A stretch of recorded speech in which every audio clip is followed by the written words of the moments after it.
लक्ष्मण हाकेंनी आता सभेमध्ये असं वक्तव्य केलंय की 11 क्वालिफाईड आमची मुलं काढतो, तुमच्या मुली द्या, किंवा आता 96 कोळी असा काही मराठा राहिलेला नाही, ओबीसी झालेला आहे. यावर आपलं मत काय? संजय राऊतांच्या भाषेत बोलायचं झालं तर त्या हाकेला मला सांगायचं आहे, हा हाके येड झावाय तो येड झावा, हे मी ऑन रेकॉर्ड बोलतोय. अरे हाके, तुझ्या बापाला सांग, तुझी जर बहीण शिल्लक असेल, तुझी मुलगी शिल्लक असेल, तर एका बागवानाच्या घरी तुझा बाप सुरी घेऊन जाणार आहे का, भाकर घेऊन जाणार आहे का? आता ओबीसी मध्ये आहे ना बागवान, मुसलमान जातातले.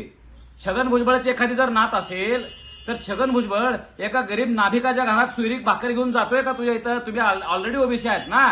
हा, वाघमारेची एखादी जर पोरगी आहे तर तुम्ही नंदीवाल्याच्या घरी सुरी घेऊन जाणार आहे का भाकर घेऊन? काय बोलतोय हाके?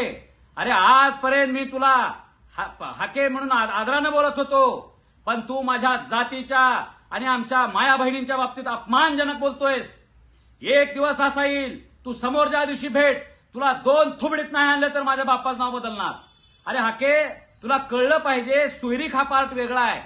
सोयरीक ही भाकर घेऊन आम्ही मराठा आणि कुणब्याची आमची सोयरीक होती, अधिकृत होती. धनगरात होती आहे. लक्षात घे, धनगराची पोरगी काय मुसलमानाच्या देत नाहीत भाकर घेऊन, त्याला आंतरजातीय विवाह म्हटलं जाते. हा, ओबीसी मधल्या ज्या काय 30, 40, 50, 60 जाती आहेत, 350 जाती आहेत, हे एकमेकांच्याकडे काय सोयरी घेऊन जाते बाप मुलीकड? काय बोलतोस तू हाके?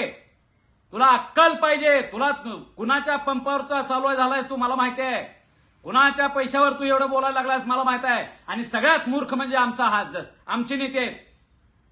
असल्या लोकांचं ऐकून घ्यायला लागलाय. आम्ही लक्षात घ्या, सांगतोय, शांततेच्या मार्गाने आधी सांगायला लागलोय.